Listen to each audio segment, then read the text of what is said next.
Natalie, so many things kicked into touch at the moment, and one was an eagerly awaited event involving a man who tirelessly raises money in an attempt to cure leukemia. We all know him.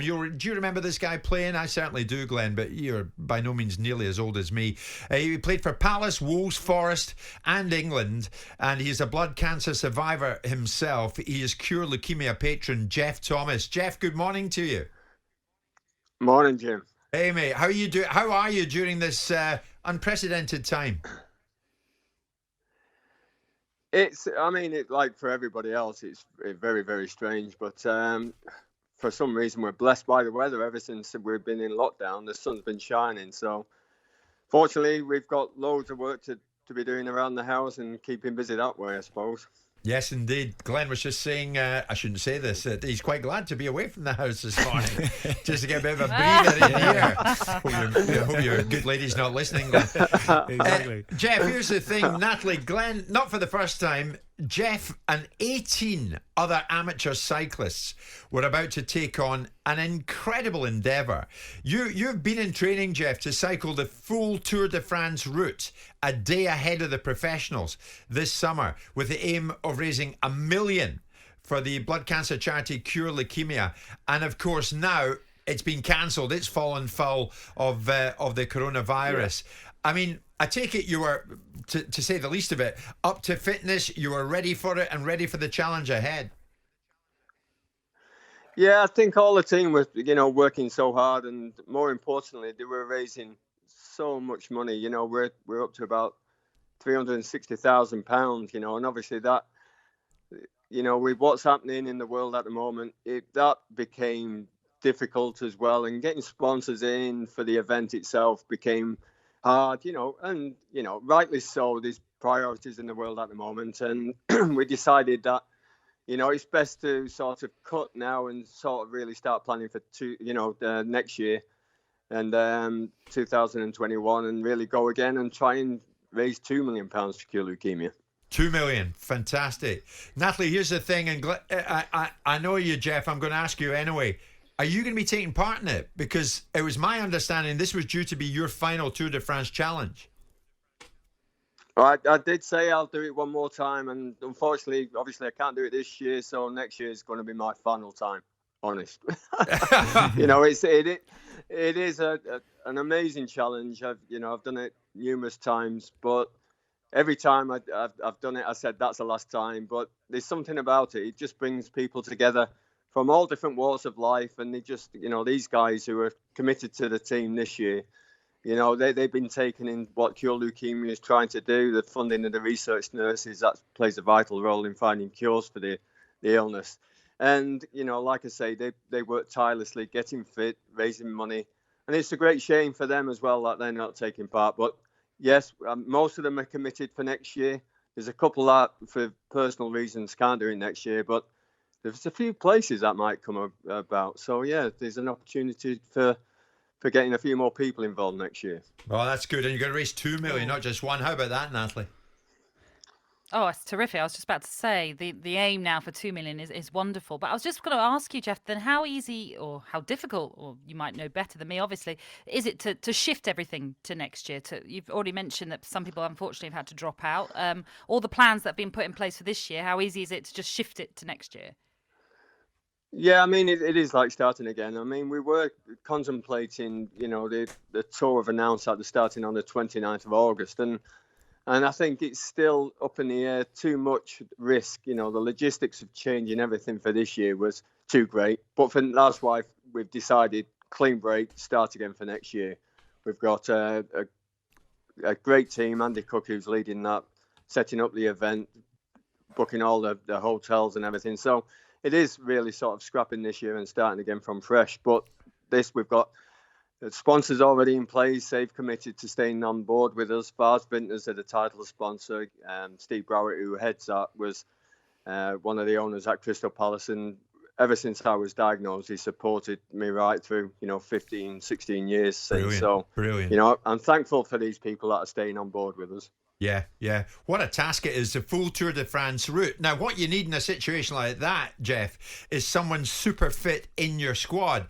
Can I introduce former England defender Glenn Johnson, who's sitting yards for me, who Natalie revealed exclusively moments ago. Don't ask me to get involved, Jim, because I can't stand cycling. What a thing to say. Look at you. You're the picture.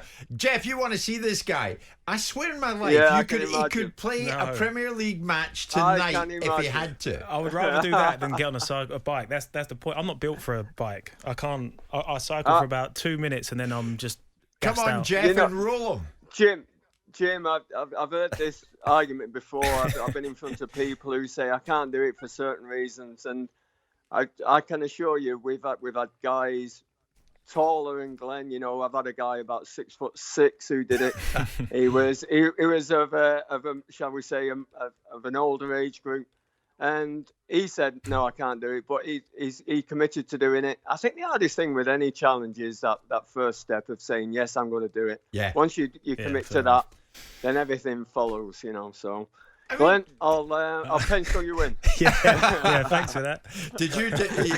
Was cycling never for you, mate? Even in a gym? No, never.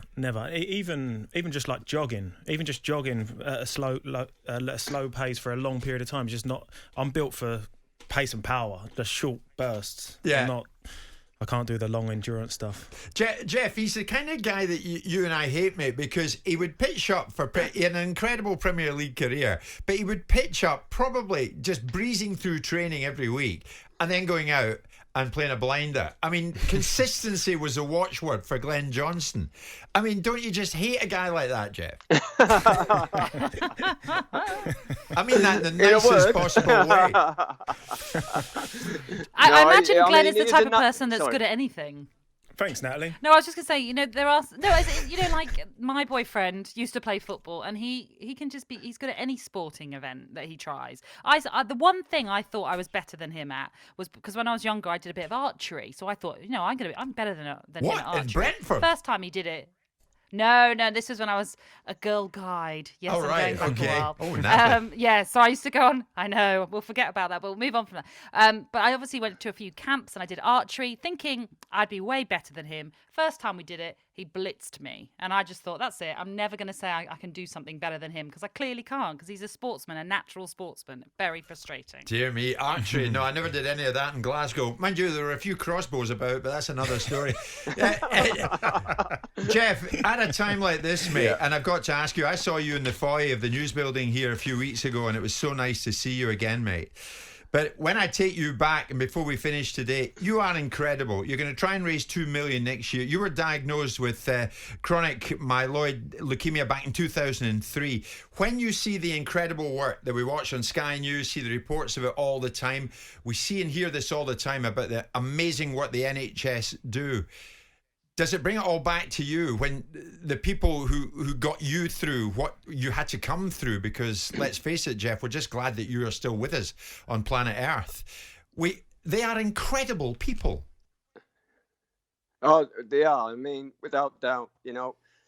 It's frustrating. In many years gone by since I was, on my road to fitness again. The NHS was being lambasted for all various reasons, but now people are really sort of seeing what it's all about. And the nurses that we personally fund to find answers, the clinical research nurses, have been redeployed on the front line, using their skills fighting COVID-19 now. So, we know them personally and we know what they're going through every day, and they're doing fantastic jobs.